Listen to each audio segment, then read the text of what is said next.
Video में आपको RRB group D previous year का साइंस पेपर का 25 मोस्ट सिलेक्टेड इम्पोर्टेंट प्रश्न कराने वाला हूं, तो वीडियो को आप अंत तक जरूर देखिए। और यहाँ पर ही आपको जितने भी क्वेश्चंस मिलेंगे वह प्रीवियस ईयर्स के पेपर से क्वेश्चन उठाए गए हैं। तो आइए, इससे पहले मैं आपको एक मोटिवेशनल क्यूज सुना देता हूँ, इसके बाद वीडियो को हम लोग स्टार्ट करेंगे। तो देखिए, आपके सामने मोटिवेशनल क्यूज यहाँ पर लिखा हुआ है कि अगर आप किसी चीज के सपने देखते हैं तो आप उसे हासिल कर सकते हैं। तो देखिए, यदि सपने आप देख सकते हैं तो उसे पूरा भी कर सकते हैं अपनी मेहनत और लगन के साथ। तो चलिए हम लोग अब पेपर को स्टार्ट करते हैं। तो देखिए, आपका पेपर कब ये हुआ था, इसे मैं आपको दिखा देता हूँ। तो देखिए, मैंने पेपर यहाँ पर ही लिख लिया है कि कितने तारीख को हुआ। तो देखिए आप, ये 4 तारीख को हुआ था, 12वां महीना था, चल रहा था उस समय, और 2018 का ये पेपर को मैंने सेलेक्ट किया है। और ये पेपर आपका सेकेंड शिफ्ट में ये पेपर हुआ था। 12:30 बजे से एंट्री थी और 2 PM में इसे बाहर निकलना था एग्जाम देने के बाद, ठीक है। और ये लेवल 1 यानी ग्रुप डी का पेपर है। तो देखिए यार, ऊपर भी देख लेंगे आरआरबी, ठीक है। तो चलिए हम लोग प्रश्न को स्टार्ट करते हैं। पहले प्रश्न कि विद्युत धारा की अंतर्राष्ट्रीय एसआई इकाई क्या है। तो ये इसका पूछा गया साहब, ठीक है, विद्युत धारा की अंतर्राष्ट्रीय एसआई इकाई क्या है। तो इसका जो हम लोग विद्युत धारा को क्या मेजरमेंट करते हैं, वो हमारा एम्पियर में मेजरमेंट करते हैं, एम्पियर। तो इसका जो राइट आंसर हो जाएगा वो ऑप्शन नंबर 4 रेलवे के द्वारा दिया गया, ऑप्शन नंबर 4 में। तो देखिए, आपको रिवाइजिंग करना चाहिए प्रीवियस ईयर का। चलिए प्रश्न संख्या 2 की ओर बढ़ते हैं। प्रश्न संख्या 2 आपका पूछा गया है, ठीक है। तो प्रश्न क्या, दो के 5.5 किलोवाट घंटा कितने के बराबर होगा।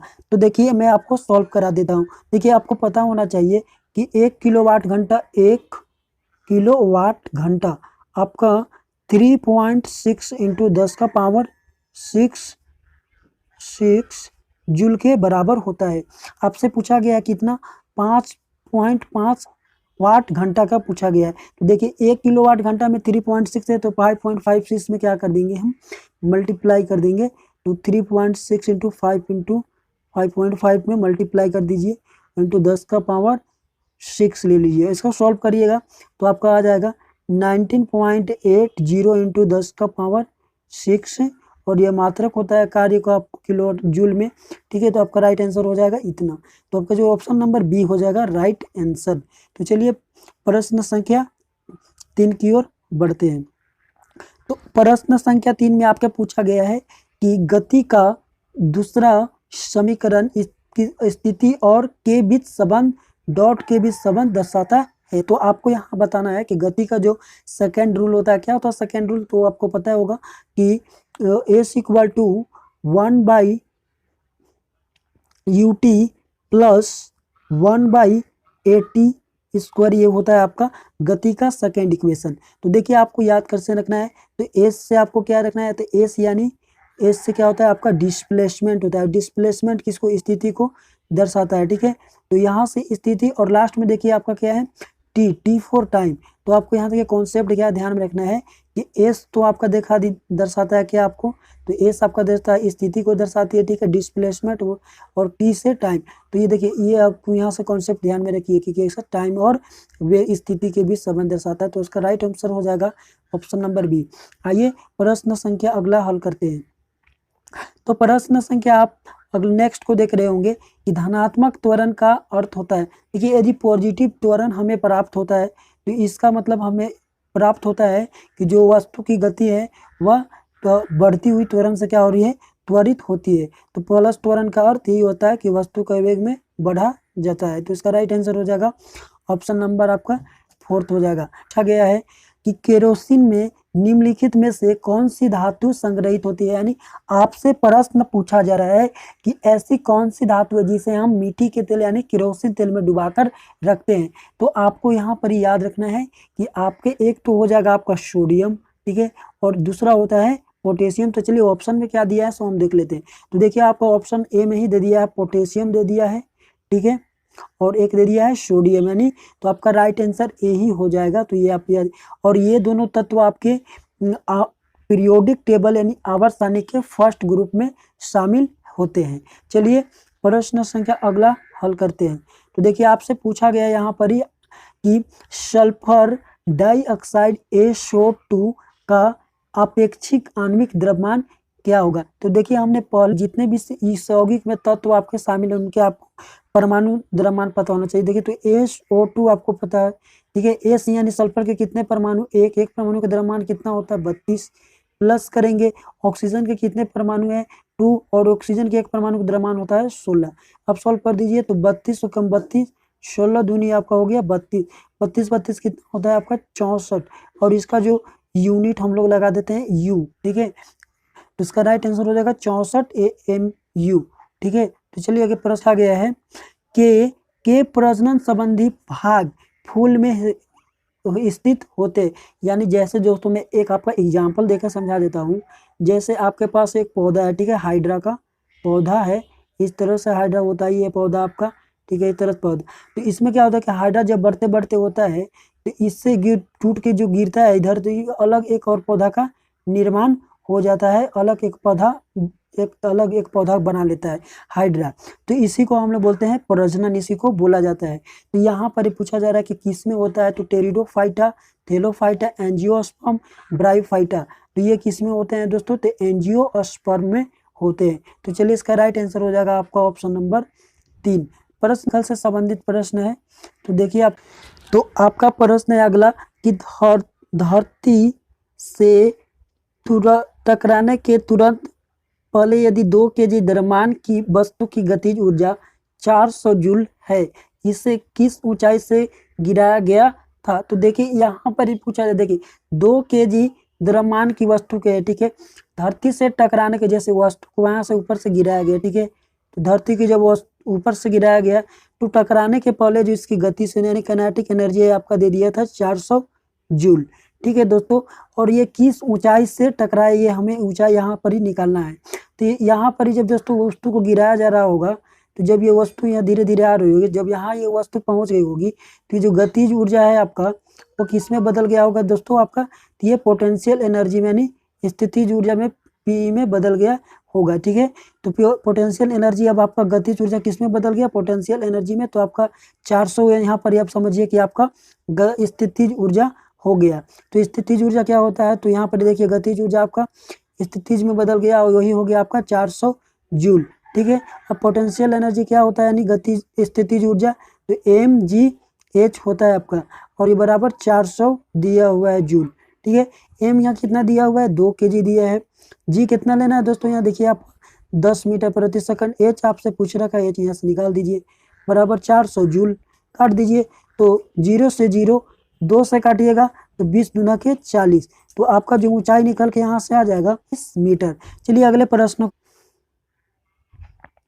कि सोडा एसिड अग्निशामक यंत्रों में उपयोग किया जाता है, तो किसका यूज करते हैं, तो हम लोग सोडियम बाइकार्बोनेट का यूज करते हैं, उसी को हम लोग बोलते हैं सोडियम हाइड्रोजन कार्बोनेट। और इसकी रासायनिक सूत्र की बात करें तो NaHCO3 बोलते हैं, और इसी को हम लोग खाने का सोडा भी बोलते हैं, खाने का सोडा। तो ये आपका राइट आंसर हो जाएगा 3। प्रश्न संख्या अगला है आपका,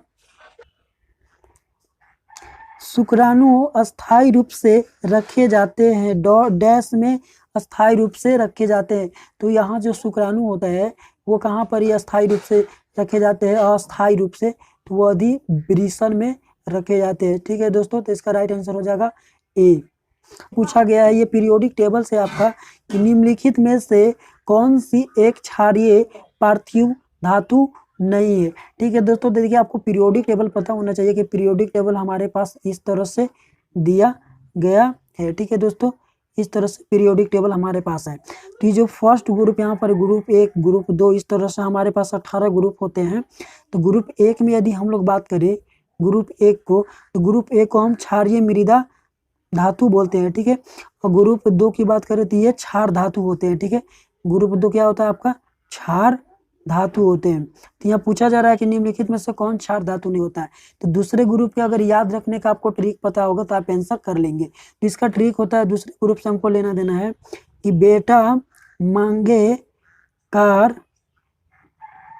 स्कूटर बाप रो रहा हो जाता है, ठीक है। तो यहाँ से आपका जो है राइट आंसर हो जाएगा, ये क्या होगा, मैग्नीशियम भी, बेरियम भी और कैल्शियम भी क्या आपका क्षारीय पार्थिव धातु होते हैं, लेकिन नहीं पूछा गया है, तो आपसे हो जाएगा राइट आंसर सी सोडियम, जो पहले ग्रुप में आता है। चलिए अगला प्रश्न, पौधे में साइटोकाइनिन होता है, तो ये क्या करते हैं, साइटोकाइनिन पौधों में क्या करता है, डैश की जगह बढ़ता है, तो ये कोशिका विभाजन में सहायक होता है, तो इसका राइट आंसर हो जाएगा आपका 2 नंबर। अगले प्रश्न को,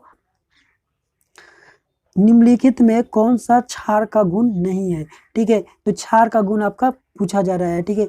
तो यहाँ पर देखिए आपको 4 ऑप्शन है, ये पानी में हाइड्रोजन आयन प्रदान करते हैं, नहीं, हाइड्रोजन आयन नहीं, ये OH आयन जल में प्रदान करते हैं, ठीक है, जल में ये घुलकर OH आयन प्रदान करते हैं, कौन, तो ये क्षार ये करते हैं, लेकिन यहाँ पर पहले ही ऑप्शन में गलत आपको दे दिया है कि हाइड्रोजन आयन प्रदान करते नहीं, हाइड्रोजन आयन आपका अम्ल करता है। दूसरा ऑप्शन में लाल लिटमस को नीला कर देते हैं, तो ये सही है, गुण है, ये फिसलन युक्त साबुन जैसे होते हैं, जी ये भी सही है, और ये मोटी सामग्री को विघटित कर देता है, तो ये तीनों आपका क्षार का गुण है, लेकिन ऑप्शन नंबर ए नहीं है। चलिए अगले प्रश्न को हल करते हैं। आपका निम्न में से कौन सा एक परमाणु का, देखिए दोस्तों ये अगर बात करें ना, तो ये NCERT क्लास 9th का ये क्वेश्चन है।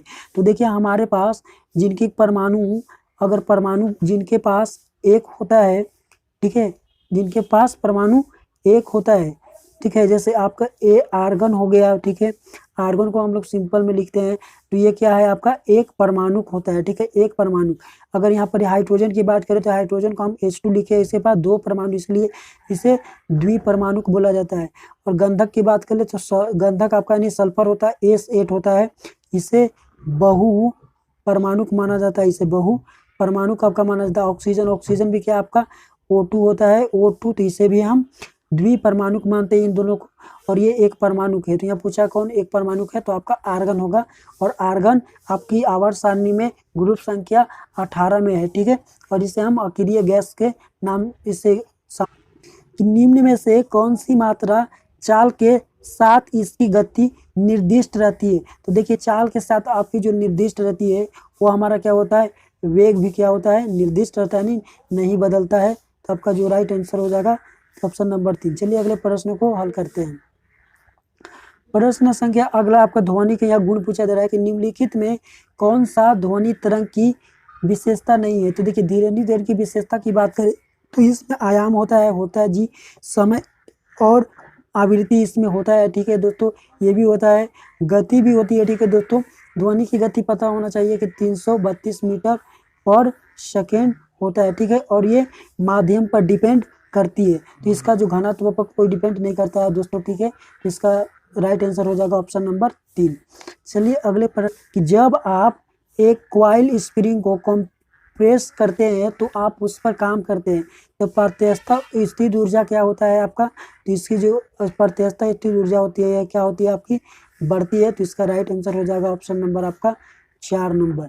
चलिए अगले प्रश्न को हल करने का आवर्त सारणी से आपका एक संबंधित क्वेश्चन, निम्नलिखित में से कौन सा आवर्त सारणी का हिस्सा नहीं है, तो देखिए इसमें आपको हैलोजन दिया गया है, कैंसरजनक, लेंथेनाइड, एक्टिनाइड, तो देखिए हमारे पास पीरियोडिक टेबल इस तरह से दिया गया है, ठीक है, और टोटल हमारे पास 108 तत्व है, नीचे भी ये आपका F ब्लॉक, ये F ब्लॉक होता है। तो देखिए यहाँ पर ये हाइड्रोजन की बात करें तो हाइड्रोजन आपका ग्रुप संख्या अगर 17 को देखेंगे हम लोग 17 को, तो 17 में आपका हाइड्रोजन आ जाता है, तो ये आधुनिक आवर्त सारणी में होता है। लेंथेनाइड आपका इस ग्रुप में F ब्लॉक में आता है, और एक्टिनाइड दोनों F ब्लॉक में है, तो ये सभी आवर्त सारणी में संबंधित है, लेकिन ये कैंसरजनक आपका एक प्रकार का ये बीमारी है जो बायोलॉजिकल ये अलग तरीका से संबंधित है। चलिए अगले प्रश्न को सॉल्व करते हैं, कि एक बैक्टीरिया अत्यधिक गर्मी, शुष्कता और विषैली रासायनिक वस्तुओं को सहने की क्षमता रखता है, इससे यह पता चलता है कि वो संभवतः क्या है, तो संभव एंडोस्पर्म होता है, ठीक है, एंडोस्पर्म, इसका राइट आंसर हो जाएगा ऑप्शन नंबर आपका डी। चलिए अगले प्रश्न को यानी विद्युत चैप्टर से, विद्युत चालकता के आधार पर निम्नलिखित विकल्पों में से विषम को चुने, ठीक है, तो यहाँ इसमें विषम को आपको चुनना। विद्युत चालकता यानी किसका होता है, विद्युत चालकता यानी किसमें करंट हमें उत्पन्न हो जाता है, तो देखिए यहाँ पर आपका ग्रेफाइट है तो ग्रेफाइट में भी हमारा करंट आ जाता। जैसे पेंसिल का नोक है तो पेंसिल के अगर दोस्तों दोनों साइड से हम कटर करके अगर एक साइड करंट लगाएंगे और दूसरे साइड हम उसे टच करेंगे तो हमें करंट उसमें चालकता उत्पन्न देखने को मिलेगी। इसी तरह से आप मानव के शरीर में देखिए हमारे अंदर जो चालकता होती है, देखिए किसी अगर करंट को पकड़ते हैं तो हमें एक झटका लगता है। इसी तरह कॉपर, देखिए कॉपर में भी क्या एक तो तार है तो उसमें तो चालकता होगी। देखिए रबड़ हम किसी तरह के भी रबड़ का यूज करें करंट से तो हमें कोई प्रभाव पड़ने वाला नहीं है। तो इसका राइट आंसर हो जाएगा आपका 1। चलिए आपका अगला न्यूमेरिकल से संबंधित है, ठीक है, और ये ध्वनि चैप्टर से संबंधित है कि एक माध्यम में एक ध्वनि तरंग का तरंग धैर्य कितना होगा। तरंग धैर्य आपसे पूछा जा रहा है। इसकी आवृत्ति आपको दे दी है 840 हर्ट्ज और गति 380 मीटर पर सेकेंड है। तो देखिए हमारे पास पता है क्या होता है कि तरंग ध्वनि की वेग के बराबर अगर बात करें तो एन इंटू क्या होता है, आवृत्ति इंटू क्या होता है, आवृत्ति इंटू आपका होता है तरंग धैर्य यानी लेमडा। तो आपके भी कितना दिया, देखिए भी यहाँ देखिए आपका दिया है 380 मीटर पर सेकेंड दिया है बराबर, और एन यहाँ दे दिया आवृत्ति आपका 840 दे दिया है, हमसे पूछ लिया है लेमडा यानी तरंग धैर्य पूछा है। तो इससे सॉल्व करिएगा लेमडा इक्वल टू, तो आपको सॉल्व होने के बाद आएगा 380 बटा में इसको ला देंगे दोस्तों तो 840 नीचे आ जाएगा। सॉल्व करिए तो 0 से 0 कट गया आपका, 19 2 से काटेंगे तो 19 बार में, और इसको 2 से काटिएगा तो ये आपका 42 बार में। इसको सॉल्व करिएगा लगभग आपका तो 0 पॉइंट आपको 4545 मीटर आंसर लगभग आएगा। तो इसका राइट आंसर हो जाएगा ऑप्शन नंबर आपका 3। तो यदि हम पेड़ की शाखा को तेजी से हिलाए तो कुछ पत्तियां पेड़ से अलग हो जाती है, यह डैश के कारण होता है। तो देखिए हमारे पास क्या है, पेड़ है, ठीक है, पेड़ पर हम दोस्तों समझिए कि कोई बच्चा चढ़ा हुआ है, ये पेड़ों को क्या कर रहा है, पेड़ को डालियों को हिला रहा है, तो इससे क्या होगा कि पत्ती नीचे नीचे बहुत सारा पत्ती गिरेगा, ठीक है। तो किसके कारण होता है, तो ये हमारे पास जो जड़त्व का होता है नियम हमने पढ़े जड़त्व, इसके कारण होता है, ठीक है दोस्तों। तो इसका राइट आंसर हो जाएगा आपका जड़त्व के कारण। तो इसका राइट आंसर हो जाएगा ऑप्शन नंबर 4। अंतिम प्रश्न ऐसा है, तो PbO plus HCl PbCl2 plus H2 इस समीकरण पर ध्यान दे। उक्त समीकरण के संतुलन हेतु HCl के मोल की आवश्यकता होगी कि कितना होगा। तो देखिए हमारे पास क्या है, PbO प्लस HCl, और इसको करेंगे शॉर्ट तो PbCl2 प्लस H2O है। देखिए तो यहाँ हमें संतुलित करना होता है, तो सबसे हम देखेंगे कि अधिक कंपाउंड वाला ग्रुप कौन सा है, तो ये है आपका, देखिए यहाँ पर ही। तो यहाँ पर देखिए आपका क्लोरीन कितना है, तो आपको 2 देखने को मिले, लेकिन यहाँ पर ही इस साइड देखिए अभिकारक में आपका 1 ही है, तो यहाँ 2 करना होगा, तो 2 हो गया। अब देखिए यहाँ पर ही 2 आपका हाइड्रोजन भी हो गया, देखिए 2 हाइड्रोजन, यहाँ पर आपका ऑक्सीजन 1 है, ऑक्सीजन भी आपका 1 हो गया, देखिए Pb 1 है, Pb भी 1 हो गया, Cl2 भी 2 है, Cl2 भी यहाँ 2 हो गया, तो आपका संतुलित हो गया। तो इसका राइट आंसर हो जाएगा, डैश की जगह पर हम 2 भर देंगे। तो ये आपका प्रश्न समाप्त होता है। तो देखने के लिए दोस्तों आपको थैंक्स फॉर वाचिंग। तो इसी तरह से कि मैं इंटरेस्टिंग वीडियो आपके लिए लेकर आता रहूँगा। यदि आपको वीडियो अच्छी लगी है तो चैनल को सब्सक्राइब कर लीजिए और हमारे चैनल को सपोर्ट करिए, और एक लाइक वीडियो को जरूर करिए। थैंक यू दोस्तों, जय हिंद, जय भारत।